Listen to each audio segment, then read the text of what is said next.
about addiction Good. and bad habits. Good. Yeah.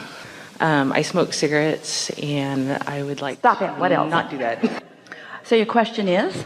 I don't know why I do it. There are times where I feel like, oh, I'm enjoying this, but majority of the time I don't. It's just... Well, there's something bigger to talk about than the specifics of that action, because that action is an impulse, and an impulse has momentum behind it. So the question that is really worth identifying is it, what influence am I under when I feel that impulse? The other day we were having a conversation with someone about food. Let's just go there just for a moment. And we wanted this person to understand that when you've practiced being in alignment with who you are, which means you feel pretty good most of the time, you go from satisfied to feeling really satisfied to happy, lighthearted, and you might occasionally dip into some negative emotion, but you don't stay there very long. You have control of the way you feel because you've practiced the way you're thinking. And so we said to this person that sometimes you can be in complete alignment with who you are and have an impulse to eat something that's on your list of things not to eat, because your inner being is responsive to the trillions of cells in your body. Now, this is a statement we make to you often. This is a basis of what's coming next. So just hear this strong statement. Your inner being knows where you stand in relationship with everything that you want. Did you hear that? Your inner being knows what the path of least resistance is for you to move from where you are to everything that you want. Big statement. Did you hear it? Which means your inner being, who is also aware of the trillions of cells in your body, knows the path of least resistance for every one of those cells to get to where they want to be, these pure positive energy consciousnesses that are your cells. But this is the big statement. Your inner being knows where you stand, what's around you in relationship with what you want. So your inner being has the ability to help you to gather the cooperative components from where you are to help you get to where you want to be. Are you following this? And do you sort of kind of believe it?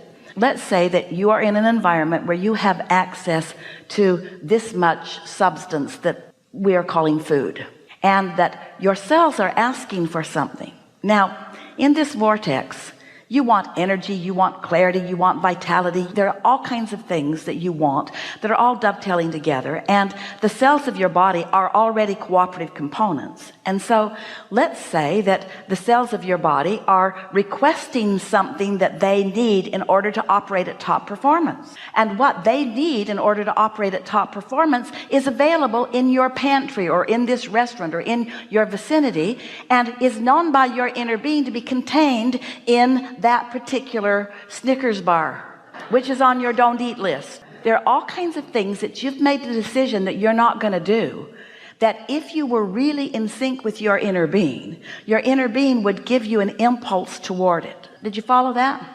Can you accept it a little bit? Humans make these decisions, and we are sure that as these impulses are occurring to you about a variety of different things, sometimes you have an impulse for some vegetables and some fruits or more liquids. There's a lot of things, but in many cases the impulse that you have, which is coming from inspiration directly from your inner being, is in somebody's book that says don't eat it. So what we're getting at is you sort of kind of have to decide that you're going to be a little less human as you follow these impulses. Almost no one these days can put that in a category that my inner being inspired me to smoke. But what if your inner being inspired you to be alone? Smoking will get that done. What if you wanted some alone time? How many people actually carve time out of their day to go off by themselves and sit and contemplate who aren't smoking? We're just saying it isn't all bad. In other words, some of the intentions that you hold, what if that were some of the impetus behind some of those impulses? What we are really saying to you is, don't be so ready to call yourself doing the wrong thing, and be more ready to call yourself wanting to be inspired to doing something that is of advantage to you, because we know this for sure. Every single person who has decided that they're not going to do something does it more, because when you focus upon it, it becomes more active. And so we would step back. This is a situation where, as our friend was just asking, whether to be more specific or more general, this is a situation where we would be more general. Rather than saying, do I want to smoke or not? We would step back into a more general place. What is it that I really want? I want vitality. I want good feeling body. I want living happily ever after. Speak in more general terms. And eventually, once you isolate how you really want to feel, the impulse that will get you there will be strong within you. Something that's really difficult for humans is that you have vibrational things going on. You know, earlier when we were talking about what are cooperative components to worry, or what's a cooperative component to overwhelmment, smoking is a cooperative component to overwhelming. Smoking is a cooperative component to stress, isn't it? And couldn't it be well-meaning? So go forth and smoke. That's not what we're saying, is it? That's not what we're saying. But what we are saying is, don't do something and feel bad about it.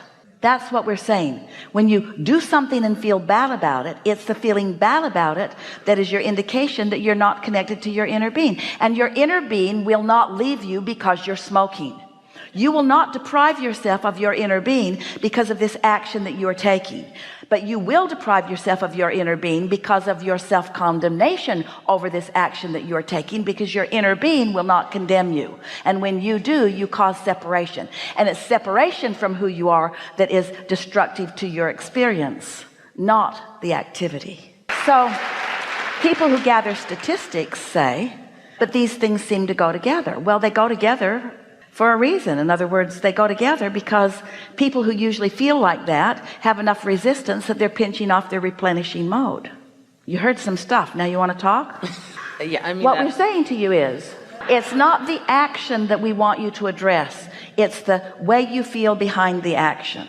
And more, as you find more moments in time to feel satisfied, you may very well find your impulses shifting. But until you have isolated for yourself what satisfaction is, you won't know for sure what impulses are coming from being under the influence of your inner being, or what impulses are coming from being under the influence of something else. And you kind of got to figure that out.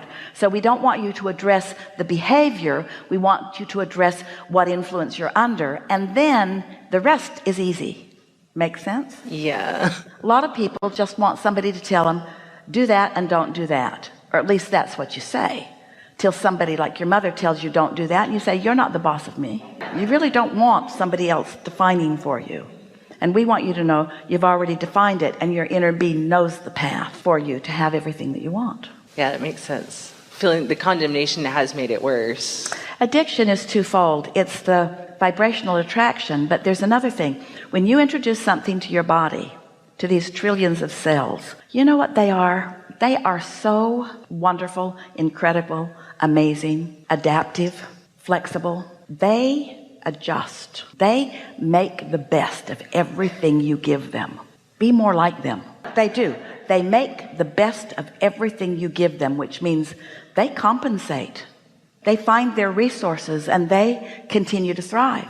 And that compensation that they do when you introduce something that may be foreign to them, or maybe even not in their best interest, let's even go that far, their adaptation translates to you like a craving, because they adjust and get a little momentum going in order to adapt to what you've offered them. We want to say to you, your evolution is a lot about things in your environment that you would deem not good for you, that you can't do anything about. So aren't you pretty darn happy that your cells have the ability to adapt to them? Did you hear what we said? In this ever-changing environment, aren't you glad that you're adaptive? Do you really want your cells to be so incapable of adaptation that you don't experience any evolution or any change?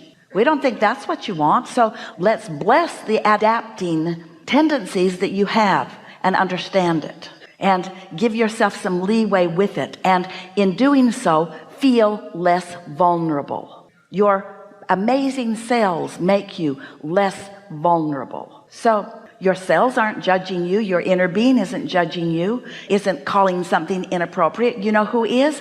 Other humans who are humaning, who are not looking at the big picture, who are not under the influence of their inner being, you see. So there's a whole lot of people who are being judged by others and controlled by others, who are trying to find the guidance of the fickle others, and we love them all so much. But have you ever tried to stand on your head to please one of them, and as soon as you think you've got it down, then they change their mind about what they want from you? It's crazy making. Your inner being is consistent and loving you and wanting the best for you, and the best for you is the most likely for you. And so if you can just relax and be easier about things, then everything gets easier. Yeah?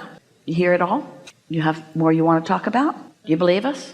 Are you feeling relief? Is that what that's about? Is that relief? Are you releasing resistance? Yes? I feel like I can love myself even though you're so terrible. Your cells said, she's smoking, let's adapt. They could have said, she's smoking, let's just die now. Let's teach her a lesson. Everyone cease to be at the same moment. It's not like that, is it?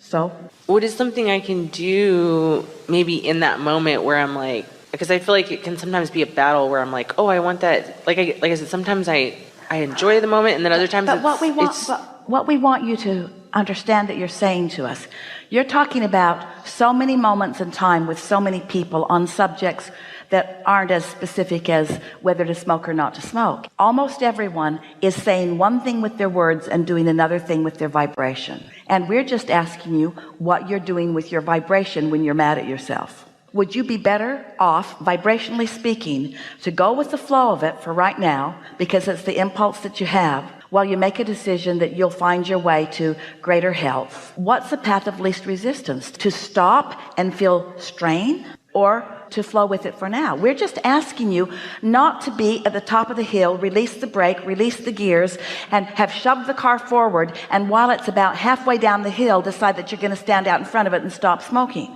You're not. It's going to mow you over. So you got to put yourself in the position of winning what you want. Stop trying so hard. Stop trying to please everybody else.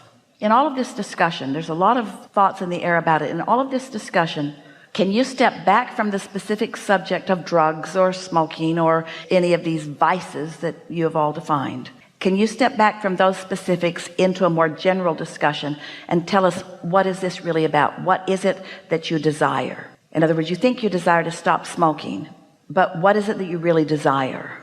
I want to feel more comfortable with myself. Ease, not dis-ease. What is it that you want? What else? Well-being. You want well-being. You want longevity. You want vitality. You want all of those things. Your vortex is full of all of those. And so we're just asking you this question. All of these things that you want, has your world made you believe that all of these things that you want, like longevity and clarity and thriving, are they all thwarted by this act of smoking? Is that what you believe? Because if that's what you believe, you better not smoke, because you put yourself in strong contradiction. It's the push and pull of you. It's the deciding that you want that, but believing. This is the way we began this discussion today. When you want something and you don't believe that you can have it, something's got to give. Either you've got to accept a greater attraction power, or you've got to cease doing the things that you think are in the way. You hear that? So now let's go back to our earlier discussion. Do you think it's your job to get all resistant factors out of the way? Is it necessary to get all resistant factors out of the way? Or could you just get enough momentum going that resistant factors don't play a part in it? Could you believe so much in well-being that you would just thrive? That you could move to Los Angeles with that air they're breathing there and you could thrive? What are you going to do? You're going to go to Los Angeles and not thrive because the air is worse than smoking there? That air is worse than smoking. But there are people there thriving. How's that possible? Shouldn't you be not thriving under those conditions? Or is your thriving about something other than the condition? Is your thriving or not thriving about your response to the condition, not about the condition? You see, there are people who don't thrive under the best of conditions, and there are those who thrive under the worst of conditions. It's not the conditions, it's your response to it. And we're not trying to talk you into smoking. We're trying to talk you into not feeling bad about anything you're doing. We're trying to talk you into accepting your goodness and your worthiness, like your inner being does. Your inner being doesn't say, we're not talking to her today, she's smoking again. We would guide her if she would stop smoking, but she's still smoking, and so we're done with her. But that's kind of how you set yourself up. I think that it's, now that you're saying it, it seems ridiculous, but It is ridiculous. It is ridiculous.